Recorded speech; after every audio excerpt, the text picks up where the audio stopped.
vanhu vese vanoziva nhau yaMadzibaba Ishmael.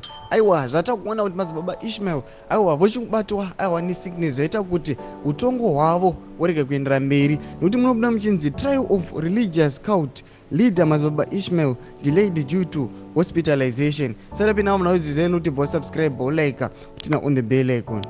Saka tichipinda munonyogwa muchinzi in an unexpected turn of events, the trial of Ishmael Chokurongerwa, a notorious religious cult leader known as Madzibaba Ishmael, has been postponed.